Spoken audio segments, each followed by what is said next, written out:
السلام علیکم ورحمۃ اللہ وبرکاتہ، نحمده ونصلی علی رسولہ الکریم، اما بعد فاعوذ باللہ من الشیطان الرجیم، بسم اللہ الرحمن الرحیم، رب اشرح لی صدری ویسر لی امری واحلل عقدۃ من لسانی یفقہوا قولی۔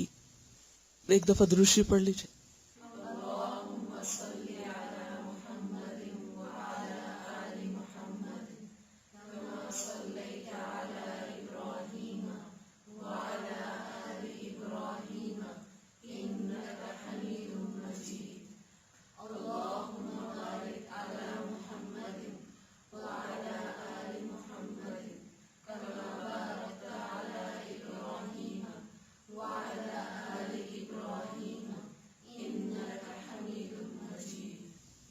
دعا مانگیے۔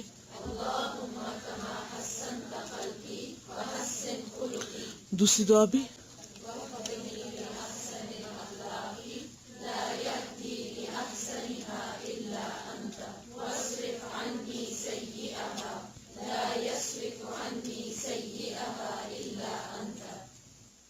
آج ہم پڑھیں گے انشاءاللہ جھگڑے کے بارے میں۔ الخصم، الخصم کا معنی ہوتا ہے جھگڑا کرنا۔ اصل میں جھگڑا کرنے کے لیے لفظ آتا ہے خصومت، اور خصم کہتے ہیں جھگڑا کرنے والے کو، مد مقابل کو۔ قال اللہ تعالی اولم یر الانسان انا خلقناہ من نطفۃ فاذا هو خصیم مبین۔ اللہ تعالیٰ کا ارشاد ہے، کیا انسان دیکھتا نہیں ہے، یعنی غور نہیں کرتا کہ ہم نے اسے نطفے سے پیدا کیا اور پھر وہ صریح جھگڑالو بن کر کھڑا ہو گیا۔ یعنی انسان اپنی اصل اور اپنی حقیقت کو دیکھے کہ وہ کیا چیز تھا، انسان کا آغاز کس چیز سے ہوا، اور وہ چیز نیکڈ آئی سے نظر بھی نہیں آتی، اتنی چھوٹی چیز کہ جس کا بظاہر کوئی وجود نہیں، وہاں سے اس کی تخلیق کا آغاز ہوا، اور پھر صرف اللہ کی رحمت سے ایک کے بعد ایک مرحلہ پار کرتا گیا، اور جب اللہ نے اس کو مکمل صحت، قوت، طاقت جسمانی اور عقلی اعتبار سے دی، تو پھر اس نے اپنی ان طاقتوں کو کس کام لگایا، کہاں استعمال کیا؟ کبھی اللہ سے جھگڑنے میں اور کبھی بندوں سے جھگڑنے میں۔ قال اللہ تعالی وَيُشْهِدُ اللَّهَ عَلَى مَا فِي قَلْبِهِ وَهُوَ أَلَدُّ الْخِصَامِ۔ اللہ تعالیٰ کا ارشاد ہے، اور اپنی نیک نیتی پر وہ بار بار خدا کو گواہ ٹھہراتا ہے۔ منافق کی صفت بیان ہو رہی ہے، حالانکہ وہ زبردست جھگڑالو ہے۔ الد بھی جھگڑالو کو کہتے ہیں، اور خصام بھی جھگڑنے والے کو۔ خصم کی جمع ہے خصام، یعنی جھگڑنے والوں میں سب سے زیادہ جھگڑالو، جو قسمیں کھا کھا کر دوسروں کو اپنی نیک نیتی کا یقین دلاتا ہے، لیکن اس کا عمل اس کے بالکل برخلاف ہے۔ معاملات میں وہ بہت جھگڑالو ہے۔ جھگڑا عام طور پر کیوں ہوتا ہے؟ جھگڑا کب ہوتا ہے؟ یا جھگڑا کون کرتا ہے؟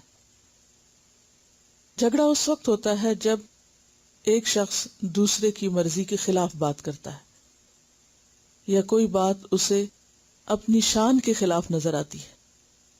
بنیادی وجہ جھگڑے کی بھی تکبر ہی ہے، ایروگنس، سرکشی، خود کو بڑا سمجھنا، خود کو زیادہ عقل مند سمجھنا، اپنی بات کو حتمی سمجھنا، اور اپنی بات کو منوانے کی خواہش رکھنا، اور اگر کوئی نہ مانے تو زور سے منوانا۔ تو یہ منوانے کے لیے جو زور لگانا ہے اور زبانی حجتیں کرنا یا پھر ہاتھ کا استعمال، یہی جھگڑا ہوتا ہے، یہیں سے جھگڑے کا آغاز ہوتا ہے۔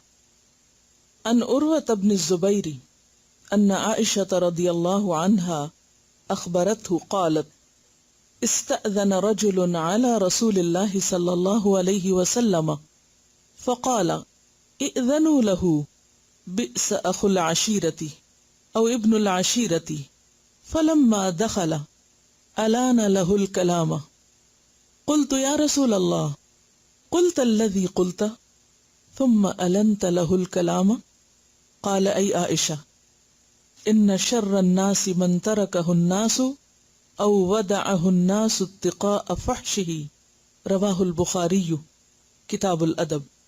لفظی ترجمہ، عن عروہ بن زبیر، عروہ بن زبیر سے روایت ہے، ان عائشہ، بے شک عائشہ رضی اللہ عنہا، اخبرتہ، انہوں نے آپ کو خبر دی، حضرت عائشہ نے حضرت عروہ کو بتایا، قالت، کہنے لگی، استأذن رجل، اجازت مانگی ایک شخص نے، علی رسول اللہ، رسول اللہ پر صلی اللہ علیہ وسلم، فقال، تو آپ نے فرمایا، اذنوا لہ، اجازت دے دو اس کو، اسے آنے دو، اور اس کے آنے سے پہلے اس کے بارے میں کچھ الفاظ کہے، اور وہ الفاظ اچھے نہیں تھے۔ کیا تھے وہ لفظ؟ بئس اخو العشیرتی، کتنا برا ہے بھائی قبیلے کا، او یا فرمایا ابن العشیرتی، بیٹا اس قبیلے کا، یعنی جس قبیلے کا وہ شخص تھا اس سے نسبت کر کے کہا کہ اس قبیلے کا بیٹا یا بھائی کیسا برا شخص ہے۔ فلما دخل، پھر جب وہ شخص داخل ہو گیا، آپ کے پاس آیا، الانا، نرم کیا یا نرمی سے کیا، لانا یلین لین، اور الانا باب فعال سے ہے، الانا لہ الکلام، اس کے ساتھ نرمی سے بات کی، قلت، میں نے کہا، یعنی حضرت عائشہ نے، یا رسول اللہ، اے اللہ کے رسول صلی اللہ علیہ وسلم، قلتا، آپ نے کہا تھا، الذی قلتا، جو آپ نے کہا تھا، الفاظ دہرائے نہیں، اور مراد ہے بئس اخو العشیرہ کی طرف۔ ثم النت لہ الکلام، پھر آپ نے نرمی سے کیا اس سے کلام، قالا، فرمایا، اے عائشہ، ہاں عائشہ، ایسا ہی کیا میں نے، کیوں؟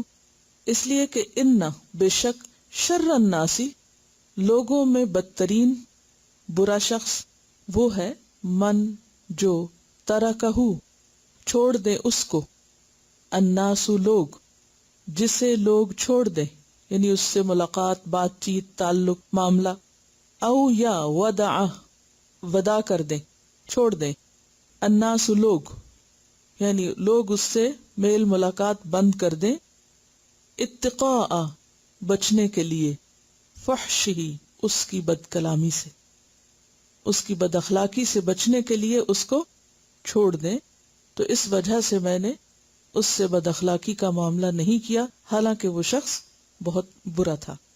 اسے بخاری نے روایت کیا ہے کتاب الادب میں۔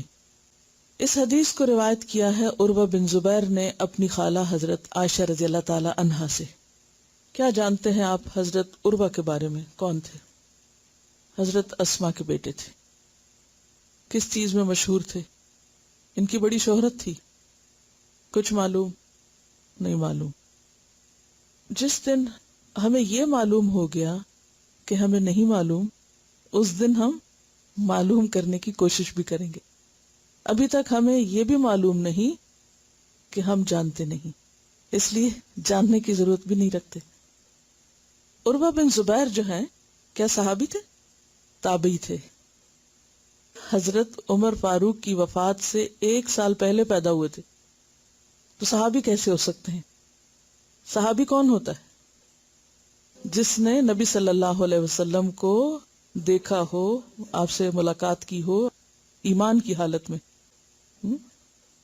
تو عروہ بن زبیر، جیسا کہ نام سے ظاہر ہے، زبیر کے بیٹے ہیں، اور زبیر بن العوام، حضرت اسما جو حضرت عائشہ کی بہن ہے، ابو بکر صدیق رضی اللہ تعالیٰ عنہ کی بیٹی ہیں، ان کے شوہر ہیں حضرت زبیر۔ اور حضرت زبیر کے اور بھی بیٹے تھے، لیکن عروہ بن زبیر خاص طور پر علم میں مشہور ہوئے۔ ایک موقع پر 4 نوجوان خانہ کعبہ کے قریب بیٹھ کر آپس میں کچھ گفتگو کر رہے تھے۔ انہیں سنا گیا تو وہ کچھ دعائیں مانگ رہے تھے۔ عبداللہ بن زبیر، یہ کون تھے؟ انہی کے بھائی تھے۔ عبداللہ بن زبیر نے کہا، مجھے خلافت کی تمنا ہے۔ عروہ نے کہا، میری تمنا یہ ہے کہ لوگ مجھ سے علم حاصل کریں۔ مصعب کہنے لگے، میری تمنا ہے کہ میں عراق کی فلاں عورت سے شادی کروں۔ عبداللہ بن عمر کہنے لگے میری تمنا یہ ہے کہ اللہ مجھے بخش دے، میری مغفرت کر دے، اور وقت نے دیکھا کہ ہر ایک کی دعا قبول ہوئی۔ عروہ کوئی معمولی عالم نہیں تھے، ان کا شمار مدینہ کے 7 بڑے فقہا میں ہوتا ہے جن کو فقہائے سبع کہا جاتا ہے۔ یہ وہ 7 لوگ تھے جن کی طرف ہر مشکل میں رجوع کیا جاتا تھا، علم سیکھنے کے لیے، مسائل معلوم کرنے کے لیے۔ عروہ نے بڑے بڑے صحابہ کرام سے علم حاصل کیا، اور ان میں خاص طور پر اپنی خالہ حضرت عائشہ سے۔ یعنی اگر یہ کہا جائے کہ حضرت عائشہ کے علم کا مردوں میں سے بڑا حصہ جس نے لیا تو وہ عروہ ہی تھے، اور انہیں بہت بڑا ایڈوانٹیج یہ حاصل تھا کہ یہ ان کے پاس آ کے بیٹھ کے سامنے بیٹھ کر سیکھا کرتے تھے، جبکہ باقی مرد حضرات پردے کے پیچھے سے سیکھتے تھے۔ عروہ مالی اعتبار سے بھی بہت مضبوط تھے۔ مدینہ میں ان کا بہت بڑا باغ تھا، اور جتنا بڑا باغ تھا اتنا ہی بڑا دل بھی تھا۔ کہا جاتا ہے کہ جب ان کا باغ پک کر بالکل تیار ہو جاتا تو یہ باغ کی 4 دیواری میں جگہ جگہ سے دیوار توڑ کر راستے بنا دیتے تاکہ لوگ اندر آئیں اور جتنا جی چاہے پیٹ بھر کے کھائیں، اور جب تک سب لوگ خوش ہو کے کھا نہیں لیتے تھے تو یہ پھل نہیں اٹھاتے تھے، اور جب بھی باغ کے اندر داخل ہوتے تو بار بار یہ دعا پڑھا کرتے، وَلَوْلَا إِذْ دَخَلْتَ جَنَّتَكَ قُلْتَ مَا شَاءَ اللَّهُ، سورۃ کہف میں آتا ہے۔ بار بار اس دعا کو دہراتے تھے کہ جو کچھ دیا ہے اللہ ہی نے دیا ہے۔ کہا جاتا ہے کہ نماز بہت شوق سے پڑھتے تھے اور کبھی جلدی نہیں پڑھتے تھے، ٹھہر ٹھہر کے پڑھتے تھے۔ قرآن پاک سے اس درجہ محبت تھی کہ زندگی میں صرف ایک دن قرآن کی تلاوت مس ہوئی، صرف ایک دن، صرف ایک دن۔ ہم ذرا اپنے آپ کو دیکھیں، جس دن اسکول سے چھٹی ہو اس دن گھر میں بھی چھٹی۔ اصل میں کام وہی کرتا ہے جو سیلف موٹیویٹڈ ہو، جس کے اپنے اندر شوق ہو، کسی اور کے کروانے سے کچھ نہیں ہوا کرتا۔ وہ کون سا دن تھا جس میں ان کے قرآن پڑھنے سے ناغہ ہوا، یعنی قرآن کی تلاوت نہ کر سکے؟ ہوا یہ کہ ان کو خلیفہ نے دمشق بلایا، ولید بن عبد الملک میں، اور یہ اپنے ساتھ اپنا جوان بیٹا بھی لے گئے۔ دونوں باپ بیٹا وہاں گئے تو خلیفہ نے چاہا کہ ان کو شاہی استبل دکھایا جائے جہاں بہت زبردست قسم کے گھوڑے بندھے ہوئے تھے۔ جب یہ بیٹے کے ہمراہ استبل میں داخل ہوئے تو ایک گھوڑے نے اپنی ٹانگ زور سے ماری اور ان کے بیٹے کے سینے میں لگی اور وہ وہیں پر ہی فوت ہو گئے۔ بہرحال صبر کے ساتھ اپنے بیٹے کو دفن کر رہے تھے۔ جب دفن کر رہے تھے تو جنازے کی حالت میں ان کے پاؤں میں کچھ تکلیف ہوئی اور پاؤں متورم ہو گیا، یعنی سوج گیا۔ بہرحال وہ تکلیف اتنی بڑی کہ بالآخر پاؤں کاٹنا پڑا، اور جب کاٹنے کے لیے اطباء آئے، یعنی طبیب وغیرہ آئے، تو انہوں نے کہا کہ آپ کو تھوڑی سی شراب پلا دیتے ہیں تاکہ آپ نشے میں آ جائیں اور پھر آپ کو درد کا احساس نہیں ہوگا۔ لیکن انہوں نے کہا کہ یہ نہیں ہو سکتا کہ میں ایک حرام چیز میں عافیت طلب کروں۔ اب کیا ہوا، طبیب نے بہت سے لوگوں کو بلایا کہ وہ ان کو پکڑ کر رکھیں تاکہ ٹانگ کاٹی جا سکے، کیونکہ وہ ورم پاؤں سے چل کے پھیلتا چلا جا رہا تھا، اور اگر وہ نہ کاٹی جاتی ٹانگ تو وہ سارے جسم کو لے جاتا۔ انہوں نے کہا کہ مجھے پکڑنے کی ضرورت نہیں، تم کاٹو اور میں اللہ کا ذکر کرتا ہوں۔ انہوں نے اللہ کا ذکر شروع کیا اور اس ذکر میں اتنے مگن تھے کہ پہلے گوشت کاٹا گیا، پھر ہڈی کاٹی گئی، اور پھر ابلتے تیل کو اس جگہ پر لگایا گیا، اور یہ بخیر و عافیت سب کام کرواتے رہے اس ذکر میں مگن ہونے کی وجہ سے۔ اس سے آپ اندازہ لگا سکتے ہیں کہ ان کی یکسوئی کا عالم کیا تھا، اللہ کے ساتھ کنیکشن کی حالت کیا تھی۔ ہماری طرح دل پراگندہ تھوڑی تھے، ادھر کا غم ادھر کی فکر، وہ بات ہمارے ذہنوں پہ اتنی سوار ہوتی ہے کہ جب ہم نماز بھی پڑھتے ہیں یا قرآن بھی پڑھتے ہیں تو ہمارے دل انہی چیزوں میں ابلتے کھولتے رہتے ہیں، اور جس چیز کے لیے تڑپنا چاہیے وہ تڑپ نہیں آتی، کیونکہ خراب کباڑ نے ہمارا دل بھرا ہوا ہے، چیزیں اندر سمائی ہوئی ہیں۔ اینی ہاؤ، اب ہوا یہ کہ وہ واحد دن تھا جب ان کی تلاوت نہ ہو سکی، وہ ایک دن تھا زندگی کا جب وہ اس حالت میں تھے۔ جب یہ واپس گئے گھر، ان کو سوار کر کے واپس مدینہ لایا گیا کیونکہ اب یہ چل نہیں سکتے تھے اور ویسے بھی سفر دور کا تھا دمشق سے۔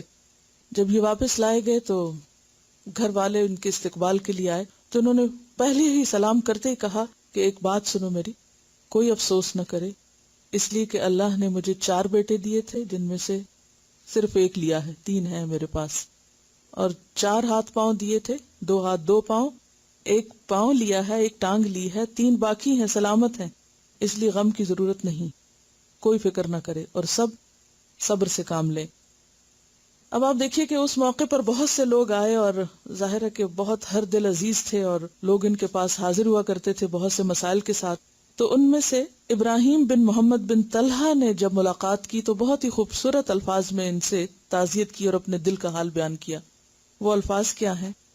وہ کہتے ہیں آپ کے جسم کا ایک حصہ اور آپ کی اولاد میں سے ایک بیٹا آپ سے پہلے جنت میں پہنچ چکے، اور باقی ماندہ بھی انشاءاللہ جنت میں جائیں گے، لیکن اللہ تعالیٰ نے آپ کی جانب سے ہمارے لیے وہ چیز باقی رہنے دی جس کے ہم محتاج تھے اور اس سے ہم کبھی بھی مستغنی نہیں ہو سکتے، اور وہ ہے آپ کا علم اور جچی تلی رائے۔ اللہ تعالیٰ آپ کو اور ہمیں ان قیمتی اوصاف سے فائدہ پہنچائے۔ اللہ آپ کو اجر و ثواب دینے پہ قادر ہے اور آپ کے حسن حساب کا ضامن ہے۔ عروہ بن زبیر کا شمار فقہاء میں ہوتا تھا، علماء میں ہوتا تھا، اور ساری زندگی علم سیکھتے اور سکھاتے رہے، اور اپنے بچوں کے لیے بھی علم ہی کی خدمت اور علم ہی میں آگے جانا پسند کیا۔ انسان اپنے بچوں کے لیے کیا چاہتا ہے؟ جس چیز کی اسے خود سب سے زیادہ محبت ہوتی ہے اور جو وہ خود زندگی میں نہیں کر سکتا، یعنی ہمارے دل میں جو چیز بسی ہوئی ہوتی ہے، ہمارے دل میں جس چیز کی محبت ہوتی ہے، مثلا مال کی ہے یا کسی عہدے کی ہے یا شہرت کی ہے یا کسی بھی چیز کی، تو ہم پہلے تو اپنی زندگی لگاتے ہیں اس میں کہ وہ ہم حاصل کر لیں۔ جب خود نہیں حاصل کر پاتے تو پھر اگلے سٹیپ پہ کیا چاہتے ہیں کہ جو ہمیں نہیں ملا وہ ہمارے بچے پالے۔ انہوں نے اپنے بچوں کے لیے کیا چاہا؟ یہ اپنے بیٹوں کو ہمیشہ علم حاصل کرنے کی ترغیب دیتے اور کہا کرتے تھے کہ میرے پیارے بیٹو، علم حاصل کرو، اس کا حق ادا کرو۔ اگر تم اپنی قوم میں کمزور بھی ہوئے تو اللہ تعالیٰ علم کی برکت سے تمہیں ممتاز بنا دے گا، یعنی اگر تم ویک بھی ہو اور تم معمولی بھی ہوئے تو جب علم ہوگا تمہارے پاس تو سب کچھ حاصل ہو جائے گا۔ اور پھر آہ بھر کے کہا کرتے، ہائے افسوس، کیا دنیا میں جاہل سے بڑھ کر بھی کوئی بدبخت ہوگا، بدقسمت ہوگا جو شخص جاہل رہ جائے، لا علم رہ جائے؟ ہرگز نہیں۔ اپنی اولاد کو صدقہ خیرات کی تلقین کرتے ہوئے بہت خوبصورت نصیحت کرتے، جیسے خود بھی اپنے باغ کو کھول دیتے لوگوں کے کھانے پینے کے لیے۔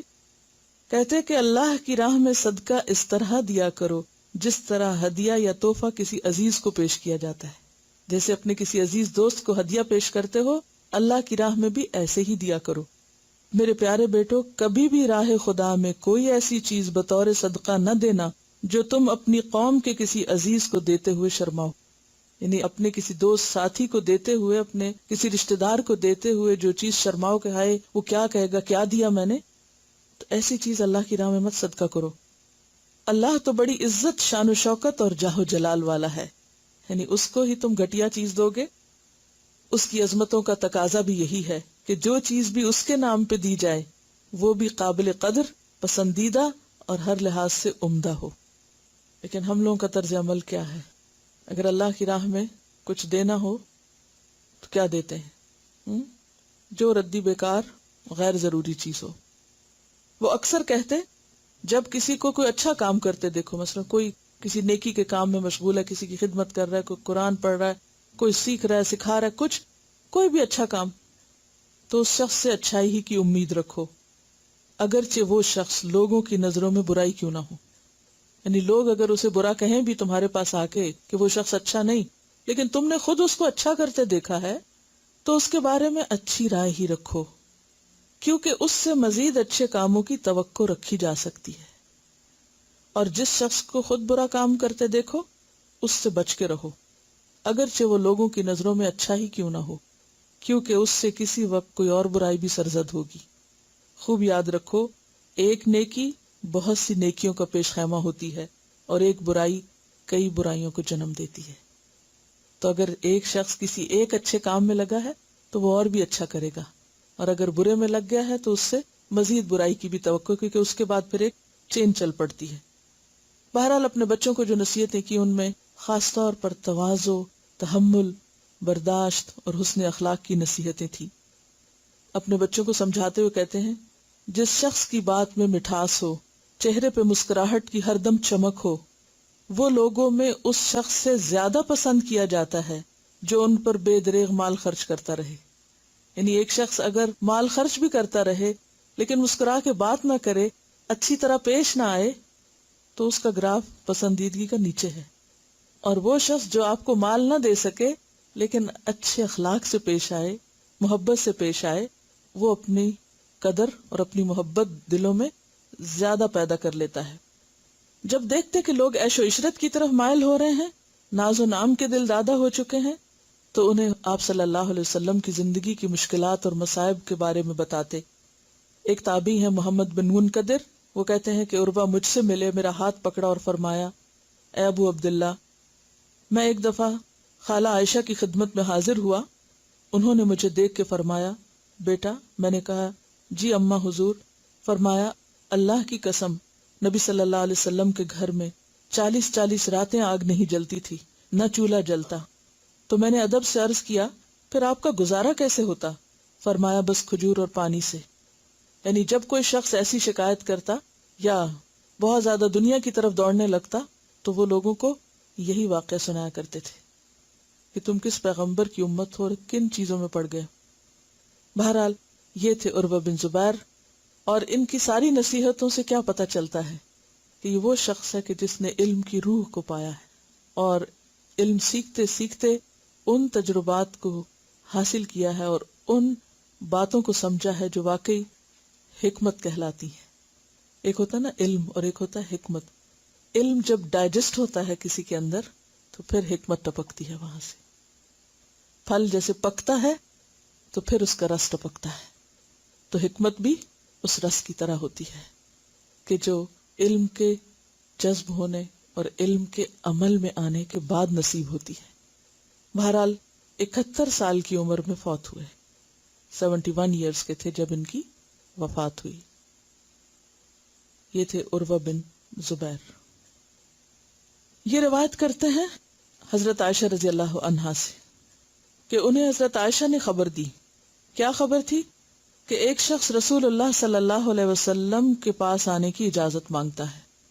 آپ نے اجازت دے دی کہ اسے آنے دیا جائے، حالانکہ وہ شخص اچھا شخص نہیں تھا، قبیلے کا برا آدمی تھا. لیکن جب وہ اندر آیا تو آپ نے اس کے ساتھ بہت اچھے اخلاق کا مظاہرہ کیا. تو میں نے عرض کیا، اے اللہ کے رسول صلی اللہ علیہ وسلم، آپ نے اس کے بارے میں تو کچھ اور کہا تھا، لیکن جب آپ نے اس سے بات کی تو بہت اچھے سے بات کی، تو ایسا کیوں کیا؟ یعنی حضرت عائشہ کو آپ کے اس رویے پر تھوڑی حیرانگی ہوئی کہ اگر یہ اچھا آدمی نہیں تھا تو پھر اس سے تو کیسے بولنا چاہیے تھا اور کیسے معاملہ کرنا چاہیے تھا. ہم کیسے کرتے ہیں؟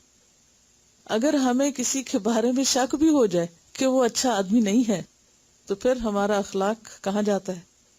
پھر ہم اپنا حق سمجھتے ہیں کہ اس کے ساتھ ویسا ہی کریں، بلکہ اس سے بڑھ کے بھی بدتمیزی کریں تو ہمارا رائٹ ہے، تاکہ ہم اس کو سبق سکھائیں اس کے برا ہونے کا. تو اس پر آپ صلی اللہ علیہ وسلم فرمایا کہ بدترین ہے وہ آدمی جس کی بد کلامی کے ڈر سے لوگ اسے چھوڑ دیں، اس سے بات نہ کرنا چاہیں. تو مطلب کیا تھا آپ کے کہنے کا؟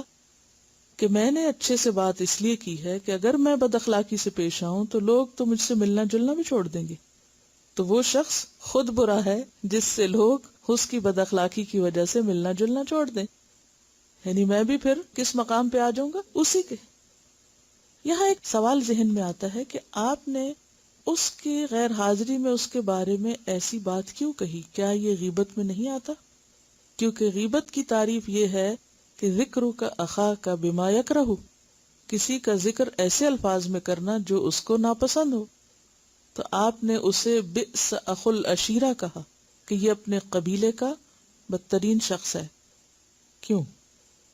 اس میں آپ نے صرف ایک لفظ میں نام لیے بغیر ہنٹ دے دیا، کوئی لمبا چوڑا تبصرہ اور کہانی اور واقعات نہیں سنائے، صرف الرٹ کیا اپنی اہلیہ کو، کیونکہ آپ اس سے بہت اچھے سے بات کرنے والے تھے.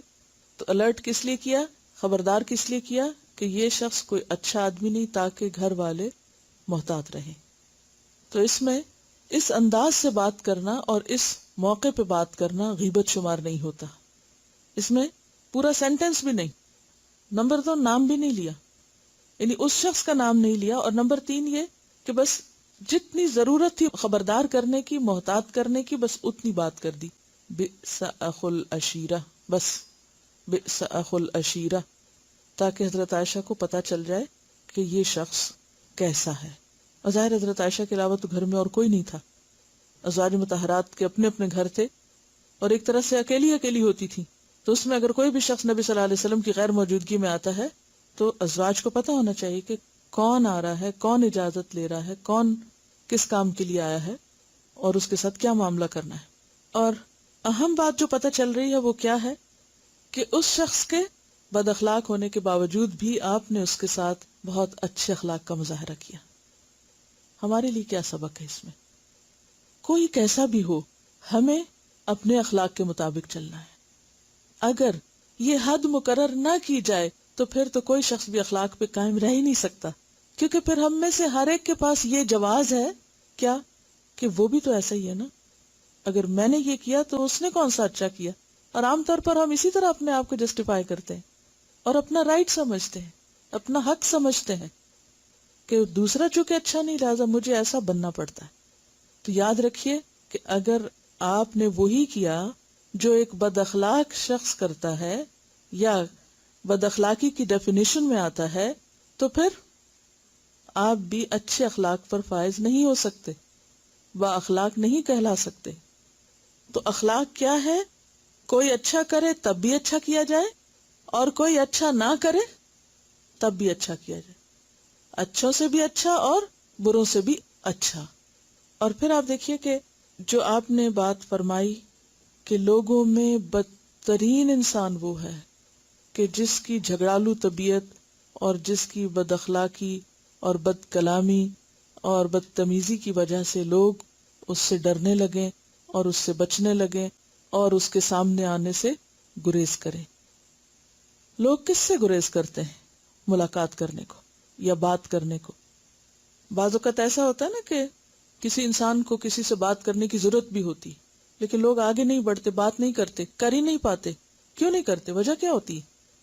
اس کی بد اخلاقی کی وجہ سے، اس کی بدتمیزی کی وجہ سے، اس کی سختی کی وجہ سے.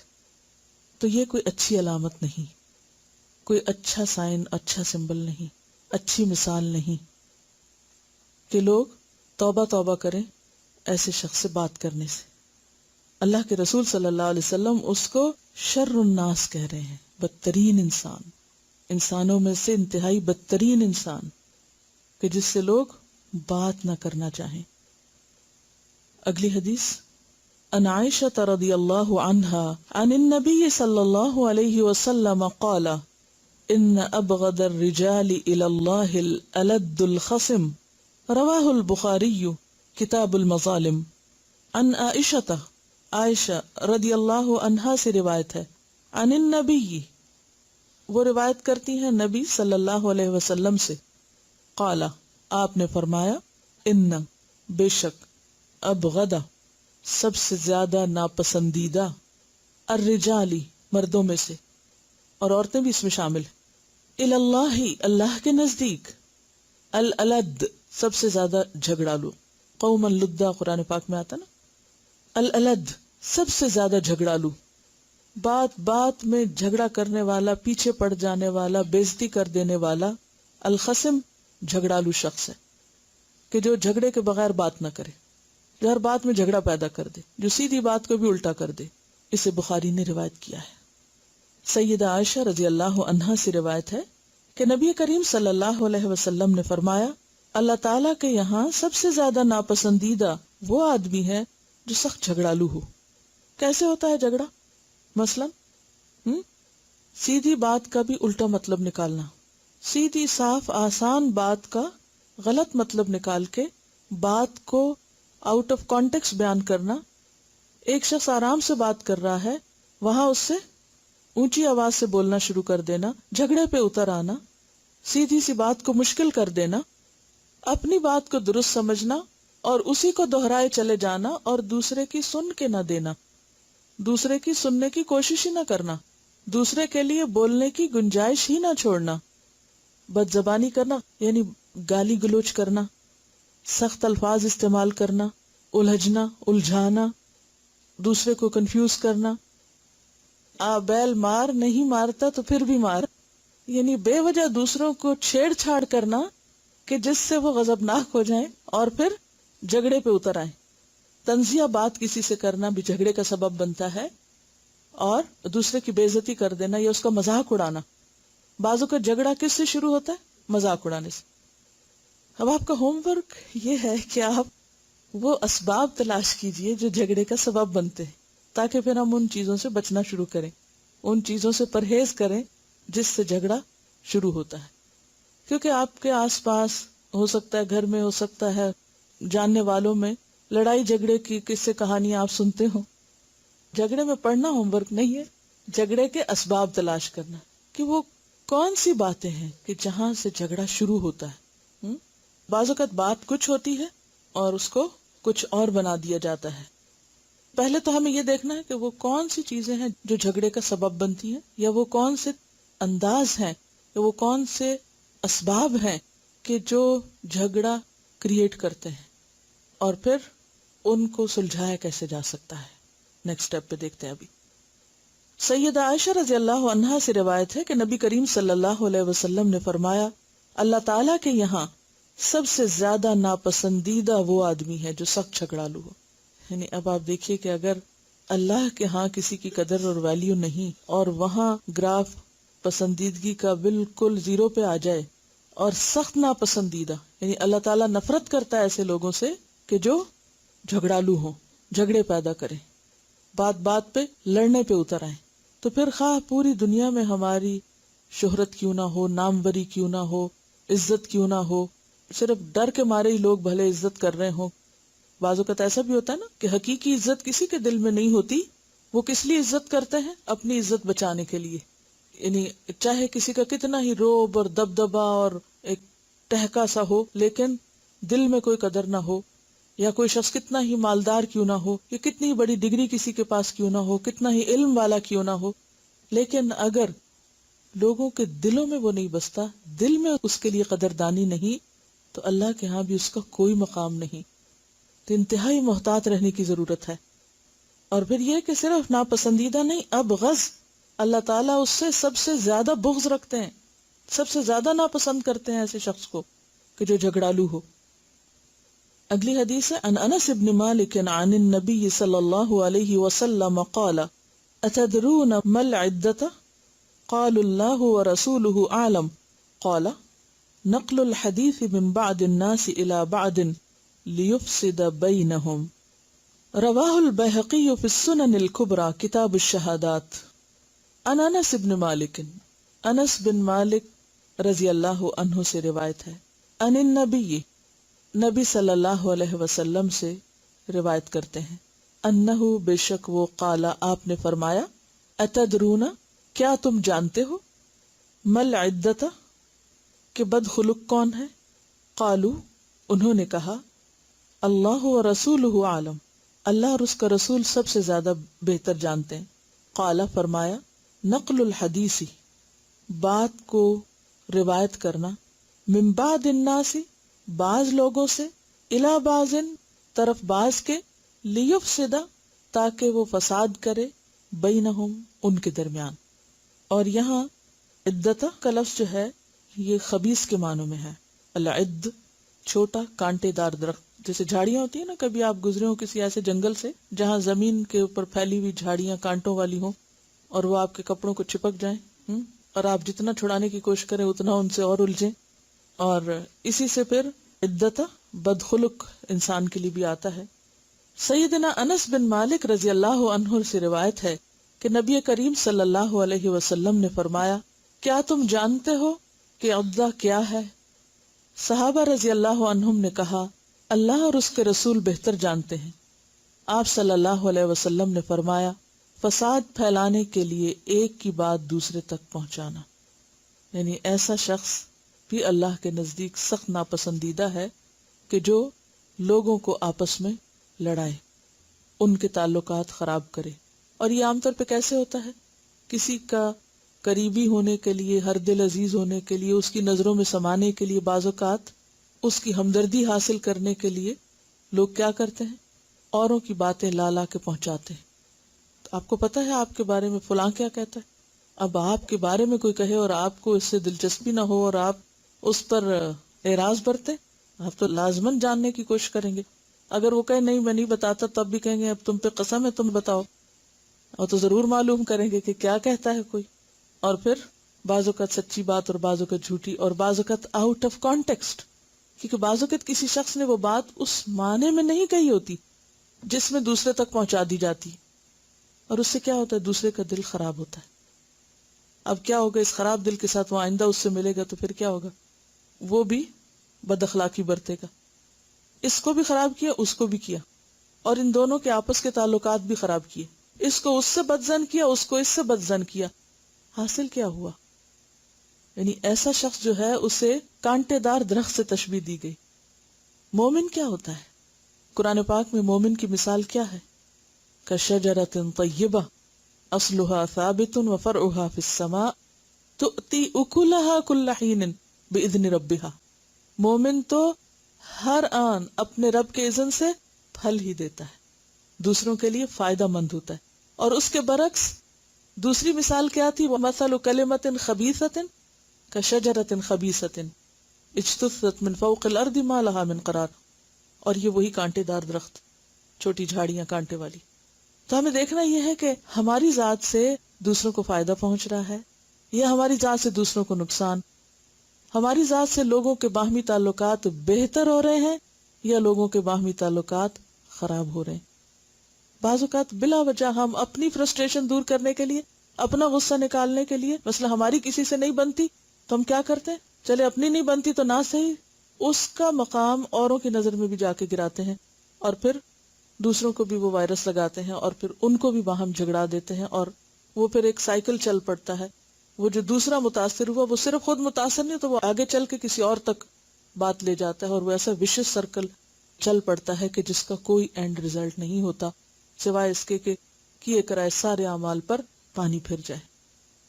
اگلی حدیث ہے عن ابی امامہ قال قال رسول اللہ صلی اللہ علیہ وسلم انا زعیم ببیت فی ربد الجنۃ لمن ترک المراء وان کان محقا وببیت فی وسط الجنۃ لمن ترک الکذب وان کان مازحا وببیت فی اعلی الجنۃ لمن حسن خلقہ رواہ ابی داود کتاب الادب.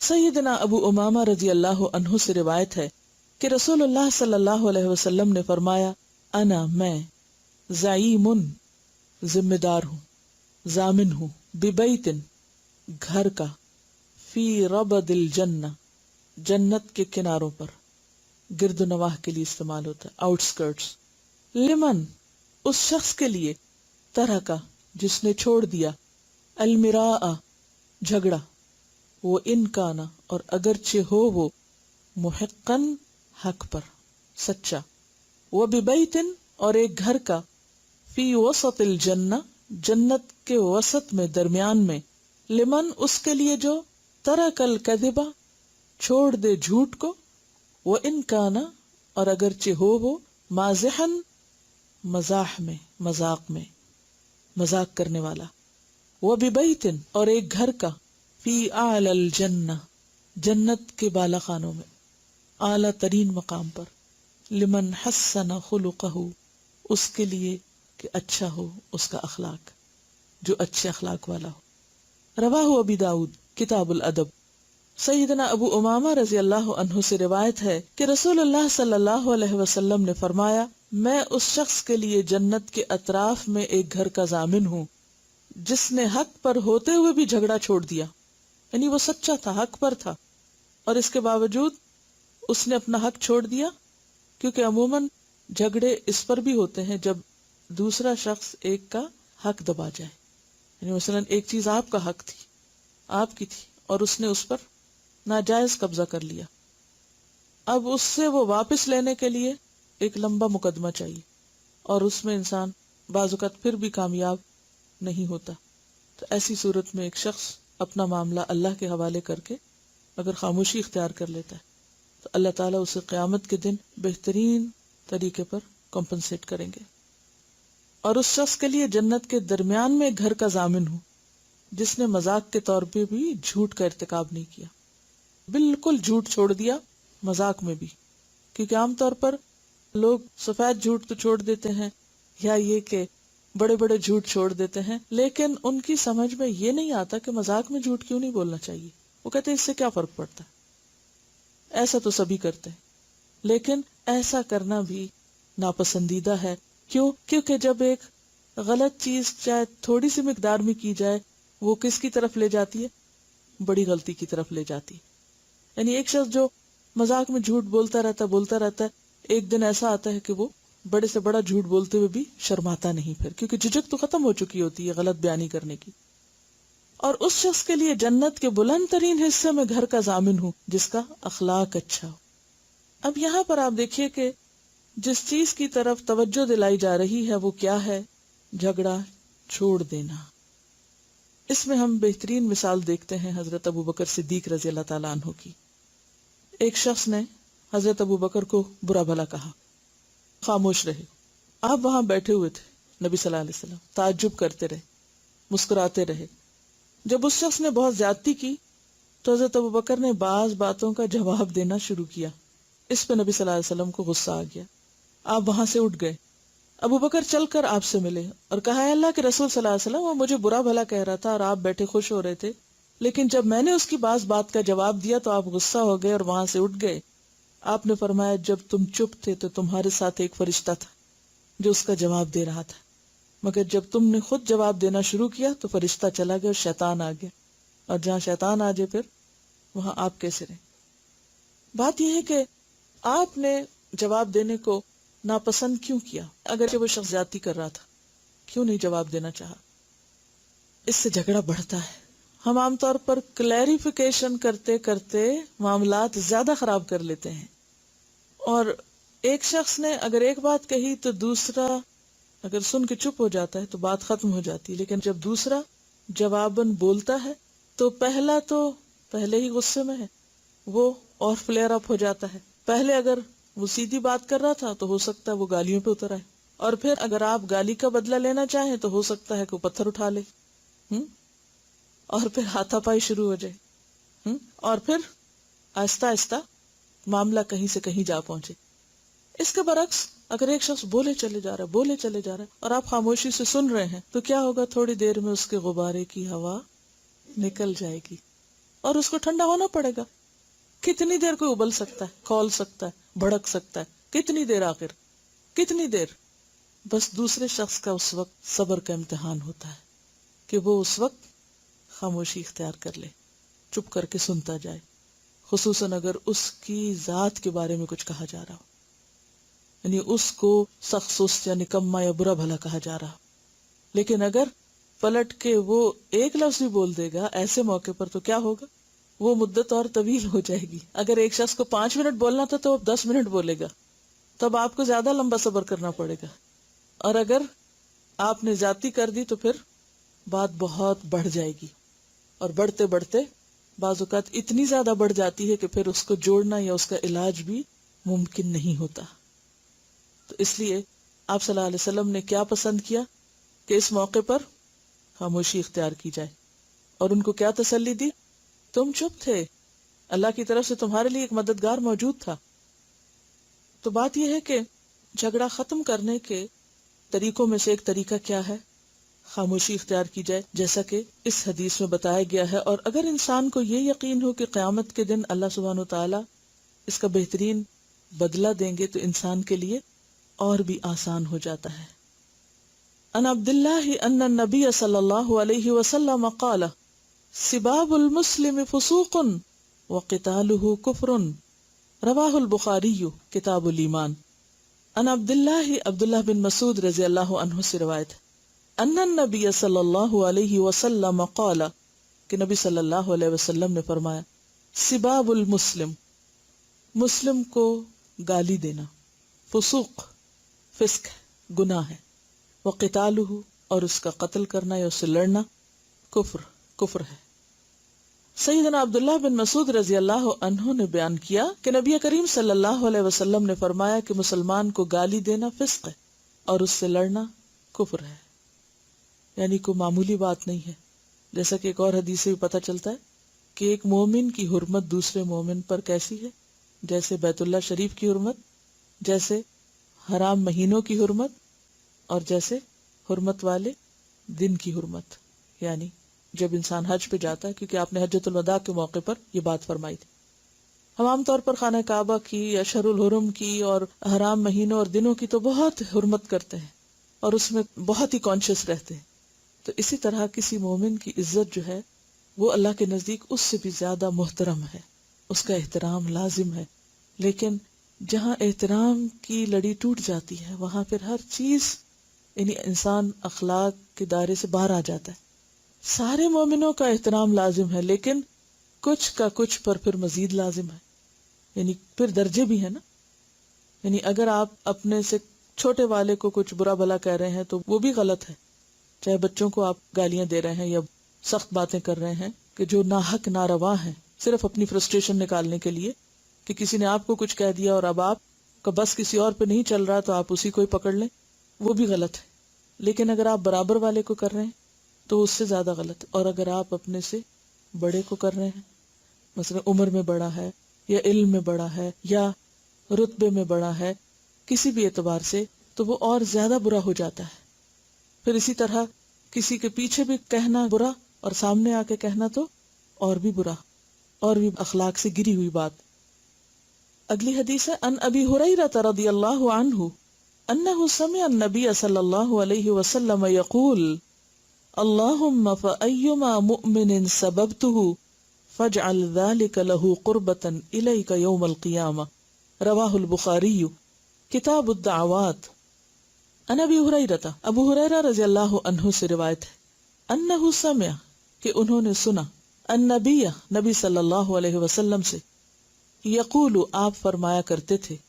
دیکھیے دوسری حدیث میں قالا ہے اور یہاں یقول، یعنی اس سے پتہ چلتا ہے کہ کہتے رہتے تھے، ایک دعا مانگتے تھے. کیا؟ اللہم اے اللہ، فایما پس کوئی بھی، مؤمن مؤمن، سببتہ میں نے اس کو گالی دی، فجعل تو کر دے، ذالک اس بات کو، لہو اس کے حق میں، قربتن قربت کا ذریعہ، الیک تیری طرف، یوم القیامتی قیامت کے دن. سیدنا ابو ہریرہ سے روایت ہے کہ انہوں نے نبی کریم صلی اللہ علیہ وسلم سے سنا، آپ نے فرمایا اے اللہ، میں نے جس مومن کو بھی برا بھلا کہا، سباب گالی کو بھی کہتے ہیں اور سباب سخت الفاظ بولنے کو کسی کے بارے میں یا کسی کی توہین کرنا، میں نے جس مومن کو بھی برا بھلا کہا تو اس کے لیے اسے اپنی قربت کا ذریعہ بنا دے. یعنی وہ الفاظ جو اس کے بارے میں کہے گئے اور اس کو تکلیف دے گئے تو اس پر اس نے جو صبر کیا یا اس کو جو نقصان ہوا اس کے بدلے میں اسے قیامت کے دن اپنا قرب دے دے. یعنی دنیا میں ہی اس شخص کے حق میں دعا مانگ کر کمپنسیٹ کیا. اس سے پتہ چلتا ہے کہ کس قدر محتاط تھی آپ کی سوچ اور آپ کی زندگی. اسی زندگی کو تقوی والی زندگی کہتے ہیں. تو آپ کے ہوم ورک میں یہ دعا زبانی یاد کرنا ہے. پہلے ہم احادیث یاد کرتے ہیں نا، تو یہ حدیث بھی ہو گئی اور دعا بھی ہو گئی. کہیے اللہم فایما مؤمن سببتہ فاجعل ذلک لہ قربۃ الیک یوم القیامۃ. اللہم فایما مؤمن سببتہ فاجعل ذلک لہ قربۃ الیک یوم القیامۃ. اللہم فایما مؤمن سببتہ فاجعل ذلک لہ قربۃ الیک یوم القیامۃ. عن ابی ہریرہ قال سئل النبی صلی اللہ علیہ وسلم ما اکثر ما يدخل الجنۃ قال التقوى وحسن الخلق وسئل ما اکثر ما يدخل النار قال الاجوفان الفم والفرج. رواہ ابن ماجہ کتاب التحفہ. عن ابی ہریرہ، ابو ہریرہ رضی اللہ عنہ سے روایت ہے، قال انہوں نے کہا سئل سوال کیا گیا، النبی صلی اللہ علیہ وسلم، نبی صلی اللہ علیہ وسلم سے کیا سوال؟ ما کیا ہے وہ چیز، اکثر جو سب سے زیادہ، ما یدخل الجنہ جو جنت میں داخل کرے گی لوگوں کو، وہ کون سی چیز ہے جو لوگوں کو سب سے زیادہ جنت میں لے جانے والی ہے؟ قال فرمایا التقوی، محتاط زندگی گزارنا، تقوی، وحسن الخلق، اور اچھا اخلاق۔ تقوی تو اندر کی کیفیت ہے، اور حسن الخلق، خلق بیسیکلی عادت کو کہتے ہیں، اچھی عادتیں۔ وسئلہ، اور پوچھے گئے آپ، ما اکثر کیا ہے وہ چیز، ما یدخل النار جو داخل کرے گی آگ میں یعنی لوگوں کو۔ قال الاجوفان، دو کھوکھلی چیزیں، دو کشادہ چیزیں، الفم منہ، والفرج اور شرمگاہ۔ اسے ابن ماجہ نے روایت کیا ہے۔ سیدنا ابو ہریرہ رضی اللہ عنہ سے روایت ہے کہ رسول اللہ صلی اللہ علیہ وسلم سے سوال کیا گیا کہ کون سے اعمال انسانوں کے زیادہ جنت میں جانے کا سبب بنیں گے؟ آپ نے فرمایا تقوی اور اچھا اخلاق، اللہ کا ڈر اور حسن اخلاق۔ اور پوچھا گیا کون سی چیز انسانوں کے زیادہ جہنم میں جانے کا سبب ہوگی؟ آپ نے فرمایا دو خالی چیزیں، منہ اور شرمگاہ۔ اس سے پتہ چلتا ہے کہ جو چیز انسان کو جنت میں لے جانے والی ہے اس میں سب سے اہم چیز اللہ کا ڈر ہے، کہ انسان اگر کچھ چھوڑے تو اللہ کے ڈر سے، کچھ کرے تو اللہ ہی کی خاطر، یعنی 24 گھنٹے اس کا اللہ کے ساتھ ایک ایسا کنیکشن رہے کہ وہ لمحے کے لیے بھی اللہ سے غافل نہ ہو، مسلسل اس کا کنیکشن اللہ کے ساتھ جڑا رہے، خواہ وہ عبادت کی شکل میں یا ذکر کی شکل میں یا احساس یا خیال یا ڈر یا خوف یا محبت کی، یعنی کسی بھی شکل میں یہ احساس باقی رہنا کہ وہ میرے اوپر ہے، وہ مجھے کوئی دیکھ رہا ہے۔ اور حسن الخلق، اچھی عادتیں۔ اور جو چیزیں سب سے زیادہ لوگوں کو جہنم میں لے جانے والی ہیں وہ دو چیزوں کا غلط استعمال ہے، ایک منہ، کہ انسان ایسی باتیں کرے یا حرام چیز کھائے، کیونکہ منہ کے راستے دونوں کام ہوتے ہیں نا، انسان بولتا بھی ہے اور کھاتا پیتا بھی ہے۔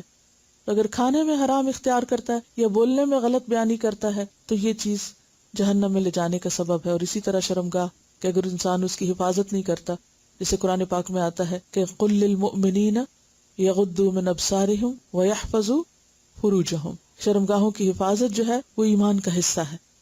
تو اس سے مراد زنا ہے یا عریانی ہے، یعنی عریانی بھی اس میں آ جاتی ہے۔ حفاظت میں دونوں چیزیں، اس کو ستر کو ڈھانکنا بھی اور پھر اس کی حفاظت بھی، یعنی زنا سے پرہیز بھی۔ اور زنا کے علاوہ باقی جتنے بھی بے حیائی کے کام ہیں، خواہ وہ عمل قوم لوط ہے یا کچھ بھی اور، ان سب کی طرف اشارہ ہے۔ ان سہل بن سعد ان رسول اللہ صلی اللہ علیہ وسلم قال من یضمن لی ما بین لحییہ وما بین رجلیہ اضمن لہ الجنہ، رواہ البخاری۔ سیدنا سہل بن سعد رضی اللہ عنہ سے روایت ہے کہ رسول اللہ صلی اللہ علیہ وسلم نے فرمایا، من جو کوئی، یضمن ضمانت دیتا ہے، گارنٹی دیتا ہے، لی میرے لیے، ما بین لحییہ جو اس کے دو جبڑوں کے درمیان ہے۔ لحی کہتے ہیں جبڑے کو، اور لحیہ کہتے ہیں داڑھی کو، کیونکہ وہ بھی جبڑوں سے اگنا شروع ہوتی۔ یہ الگ بات ہے کہ کچھ لوگ جبڑوں پر داڑھی کو باقی نہ رکھیں اور صرف نیچے کے حصے کو ہی داڑھی سمجھیں۔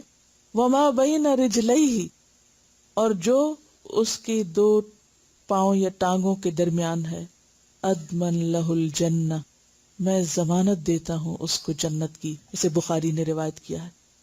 سیدنا سہل بن سعد رضی اللہ عنہ سے روایت ہے کہ رسول اللہ صلی اللہ علیہ وسلم نے فرمایا، میرے لیے جو شخص دونوں جبڑوں کے درمیان کی چیز یعنی زبان اور دونوں پاؤں کے درمیان کی چیز یعنی شرمگاہ کی ذمہ داری دے دے، میں اس کے لیے جنت کی ذمہ داری دے دوں گا، یعنی اس کے لیے جنت یقینی ہے۔ جو شخص یعنی زنا سے بچتے ہوئے پاکیزہ زندگی گزارے اور اس کے ساتھ ساتھ اپنی زبان کی حفاظت کرے۔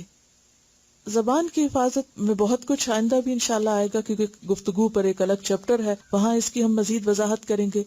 لیکن جھگڑے کے کانٹیکسٹ میں یہ بات یاد رکھیے کہ بہت سی باتوں میں جھگڑے کا اصل سبب زبان ہے، گفتگو ہے انسان کی۔ جھگڑے کا سبب بھی اور جھگڑے کو بڑھانے والی بھی اگر انسان اس کو کنٹرول کر لیتا ہے تو پھر جھگڑے کو کنٹرول کر سکتا ہے. اور اگر کوئی شخص غصے کے موقع پر زبان کو کنٹرول نہیں کر سکتا تو پھر جھگڑا ختم نہیں ہو سکتا. حضرت ابوبکر صدیق کی خلافت کا زمانے کا واقعہ ہے کہ دو سردار جن کا نام عیینہ ابن حصن اور اقرا بن حابس تھا، ان دونوں کو فتح حوازن کے بعد 100 اونٹ ملے اور انہوں نے حضرت ابوبکر صدیق سے ایک زمین طلب کی اور آپ نے انہیں تالیف قلب کے لیے باقاعدہ تحریر لکھ دی.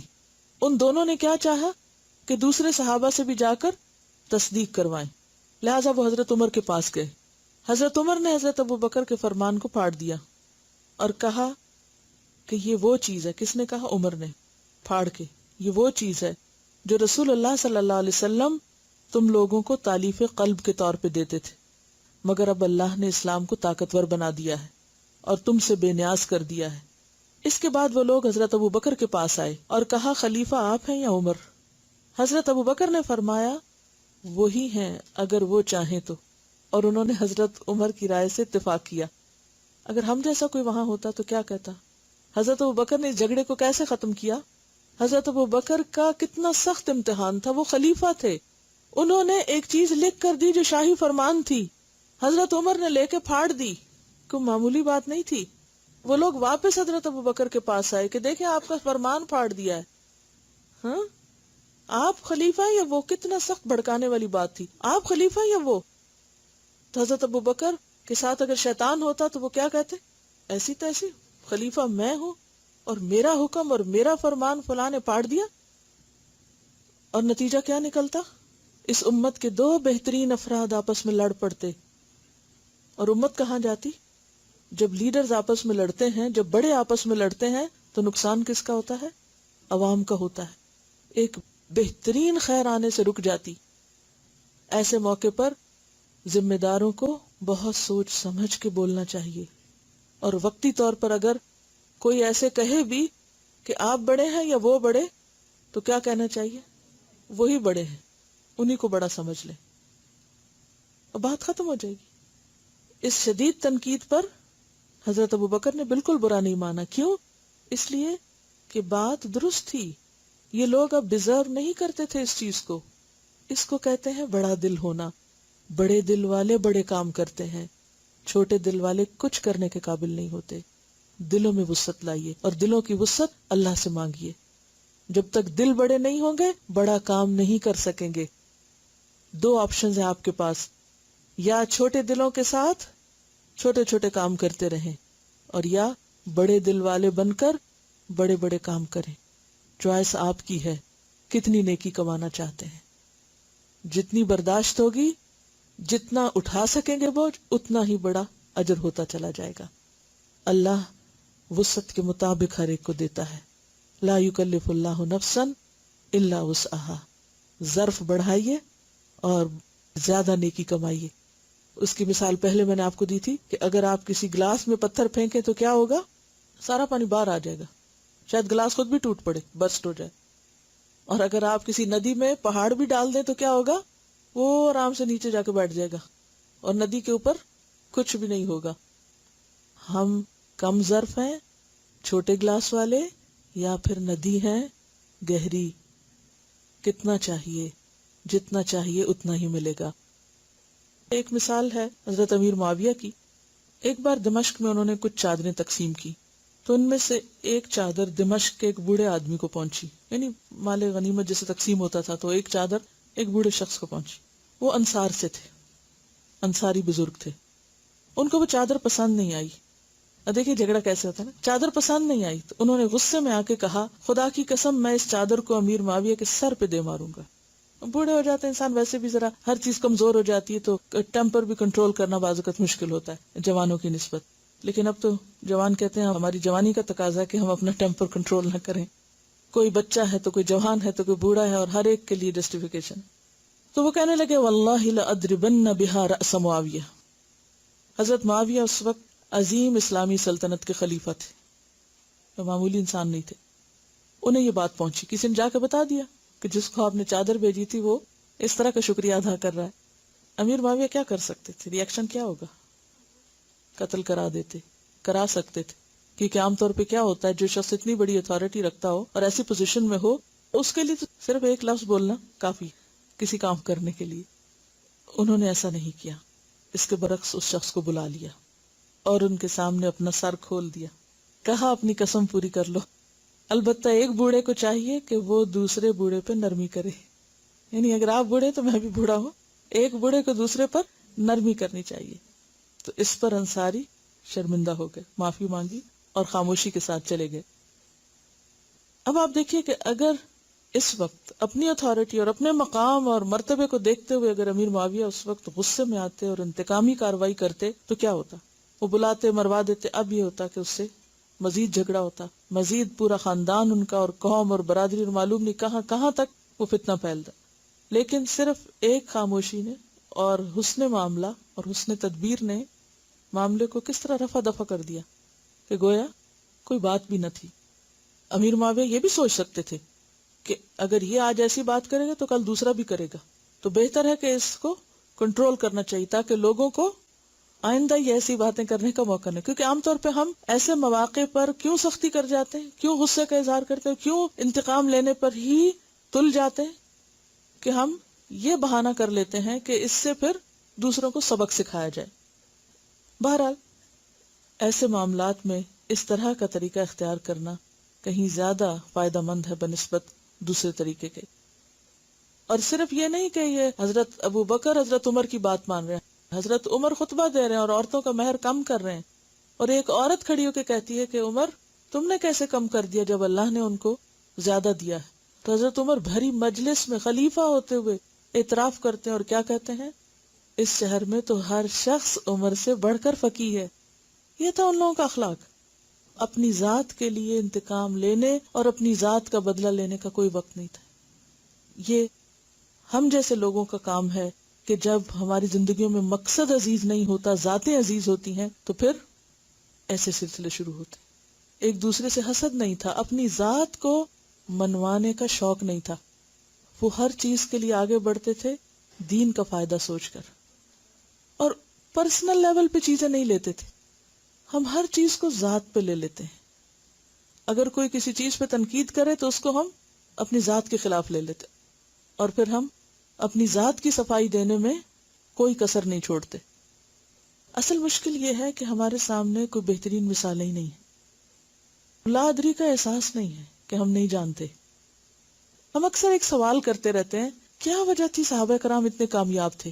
کرتے ہیں نا یہ سوال، کیا وجہ تھی وہ اسی زندگی میں اتنے بڑے بڑے کام کر گئے، ہم نہیں کر پاتے؟ یہ وجہ تھی، وہ اپنی ذات کے لیے نہیں جیتے تھے، وہ دین کے لیے جیتے تھے، وہ اللہ کے لیے جیتے تھے، وہ بندوں کی خدمت میں جیتے تھے۔ ذات ان کے نزدیک سب سے چھوٹی چیز تھی، کیونکہ حدیث میں آتا ہے نا، ایک ذرے برابر بھی تکبر ہے اگر تو جنت میں نہیں جا سکتے۔ یہ ساری چیزیں ہمارے تکبر کو توڑنے کے لیے، اور یہ عملی مثالیں ہمیں وہاں ملتی، کیونکہ ذات کو پروٹیکٹ کرتے رہتے ہیں، جس کی وجہ سے دلوں میں تنگی ہو جاتی۔ جب دلوں میں تنگی ہوتی ہے تو پھر دین بہت پیچھے چلا جاتا ہے۔ تو اگر ہم اپنے فائدے کے لیے اور دین کے فائدے کے لیے، اپنا فائدہ کون سا؟ آخرت کا فائدہ، تھوڑی سی قربانی کر لیں تو آج بھی بہت کچھ ہو سکتا ہے۔ اور آج اگر نہیں ہو رہا مسلمانوں کے اندر تو اس کی بنیادی وجہ یہی ہے۔ سبحانک اللہم و بحمدک، نشہد ان لا الہ الا انت، نستغفرک ونتوب الیک۔ والسلام علیکم ورحمۃ اللہ وبرکاتہ۔